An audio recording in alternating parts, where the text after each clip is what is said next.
C'est absolument lunaire, les gars. Vous allez voir à quel point l'idéologie gauchiste est capable, mais de péter des plombs. Et en fait, d'être totalement aveugle au principe même de réalité. C'est absolument dingue.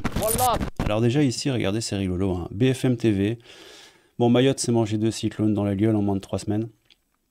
90% de la population a plus de toit, il y a une immigration absolument dingue. Plus de 50% sont des clandestins, il y a des problèmes de sécurité, enfin c'est un enfer sur Terre. Par contre, la gauche et Aurélien Taché, pour eux, ça va, faut continuer à ouvrir les portes à l'immigration, et je vous dis, l'idéologie crasse, qui ne voit pas tout simplement la réalité des choses.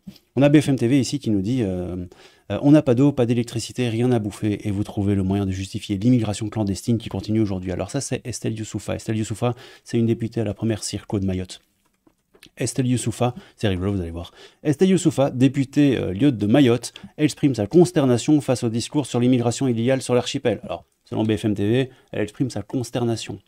Selon Gilbert Collard, on est plutôt sur Estelle Youssoufa toujours, hein, donne une leçon de dignité aux dogmatiques immigrationnistes chroniques député LFI Aurélien Taché. Ça, c'est selon Gilbert Collard. Et selon moi, Estelle Youssoufa défonce, atomise, littéralement, cette petite, je ne peux pas dire ce que je pense, de Aurélien Taché, LFiste, pro-immigrationniste convaincu. C'est une folie. Écoutez-moi ça. Vous n'êtes absolument pas prêts. Donc on n'a plus d'eau, hein, pas d'électricité, rien à bouffer, et vous trouvez le moyen de justifier l'immigration clandestine. Estelle Youssoufa, les gars, écoutez-moi ça. J'aimerais, et vraiment je fais appel à votre intelligence, en plus, chers collègues, on est, comme Madame Voynet, d'habitude en commission des affaires étrangères, donc vous ne découvrez pas le sujet. Pendant le cyclone Chido, qui a ravagé Mayotte, où il n'y a plus rien qui fonctionne, les Comores ont été épargnés.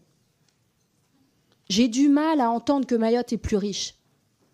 Alors, je ne sais pas quels sont vos critères là, de richesse. Parce que nous, on n'a pas d'eau, pas d'électricité, rien à bouffer. Et vous trouvez le moyen de justifier l'immigration clandestine qui continue aujourd'hui. Et vous avez même l'outrecuidance de parler de nous aider le pays qui nous revendique et qui instrumentalise sa population en disant, dans le maigre programme de reconstruction de Mayotte, il faut inclure les Comores. Magique. Moi je sais, les mots me manquent parce que c'est tellement hors sol sur le droit du sol que, en fait, à Mayotte, on n'arrive plus à vous entendre. Non seulement vous ne venez pas, mais en plus, vous vous permettez des discours qui alimentent les ingérences étrangères sur notre sol. C'est quand même incroyable de trouver le luxe à des personnes qui n'ont plus de toit de dire continuer à accueillir. Je trouve ça d'une obscénité qui dépasse les bornes. Et si vous nous permettez d'avoir un débat qui soit respectueux, évitons cette partie-là. Parce que vraiment, c'était déjà pénible avant. Mais là, vraiment, quand on n'a pas d'eau, pas d'électricité, pas de bouffe, nous dire que le voisin qui a été épargné par le cyclone est tout à fait légitime à venir chez nous, là, si vous voulez, ça devient un dogmatisme qui dépasse l'entendement. C'est exactement ça. Sur la question de l'aide aux Comores. S'il vous plaît. C'est exactement ça, c'est un dogmatisme idéologique qui est totalement hors sol et qui, comme elle le dit, dépasse totalement l'entendement. Regardez ça. Le cyclone Dikeledi provoque inondations et pluies torrentielles à Mayotte. Nous sommes inquiets pour les bidonvilles en tôle, très vulnérables au glissement de terrain, avons alerté en vain sur l'inconscience et l'irresponsabilité de laisser se reconstruire. Le mec n'a aucune connaissance du terrain. Puis, mis à part, sans même compter le fait qu'il reste ultra pro-immigrationniste, alors que, comme vous avez entendu Estelle Youssoufa, les Comores, l'île voisine, a été totalement épargnée. Mais par contre, il faut continuer à les ramener. Sans compter l'insécurité absolument incroyable, vous allez voir ça juste après, que crée cette immigration. Mes chers compatriotes, wassalam alaikum.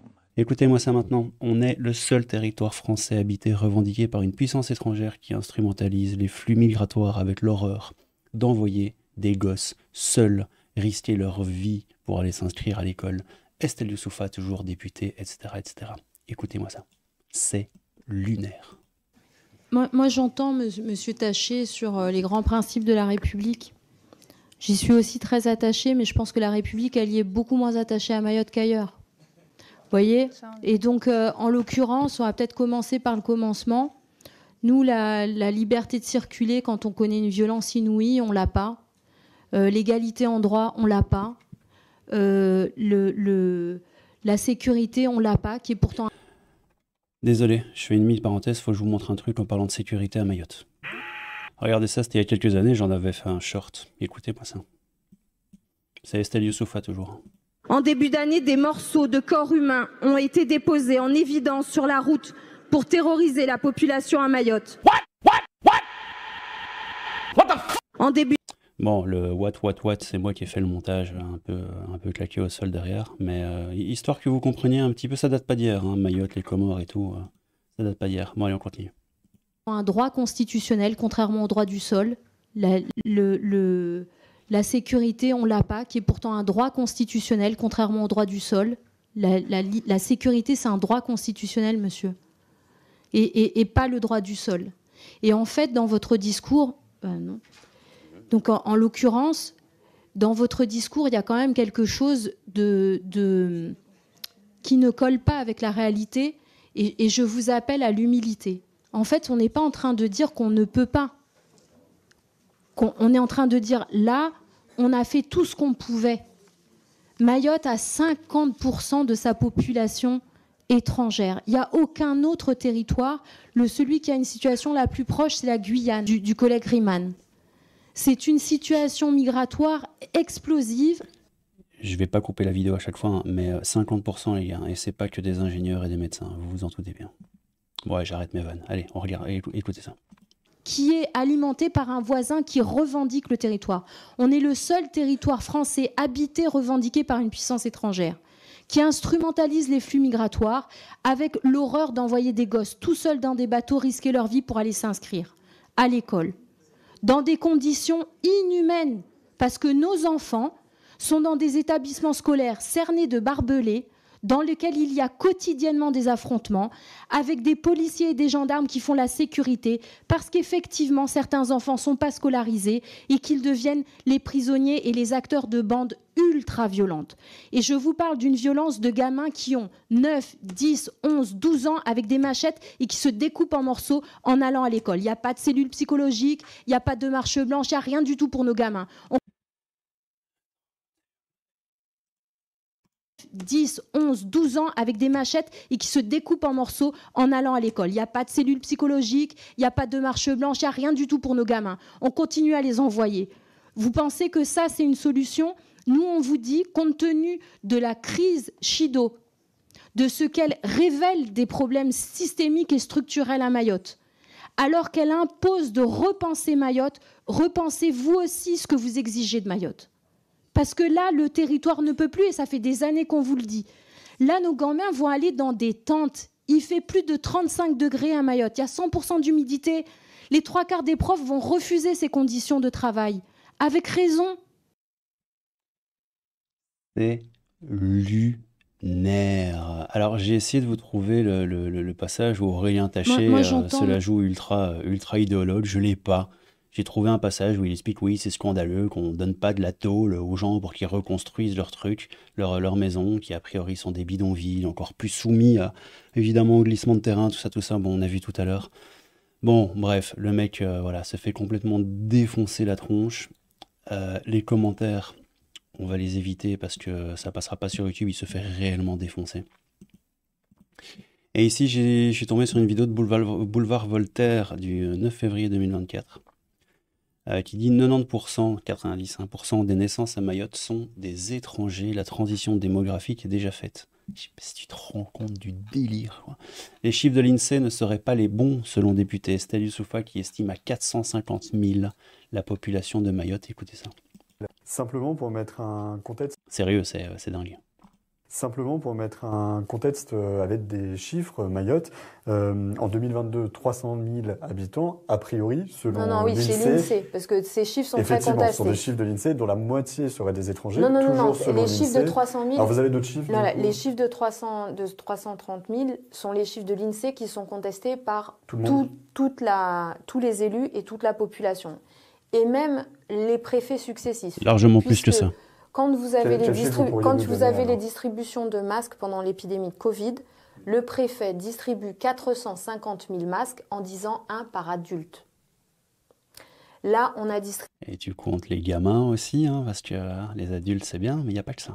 Distribué des bouteilles d'eau pendant la crise de l'eau. Il y a eu de distribution d'eau à hauteur de 400 000 personnes à Mayotte. D'accord. Donc on est à au-delà minima, on est à 450 000 personnes. Et dont la moitié sera a priori étrangère. Largement plus, puisqu'on ne compte pas les mineurs. Oui. Et alors... La population à Mayotte, la moitié de la population a moins de 20 ans.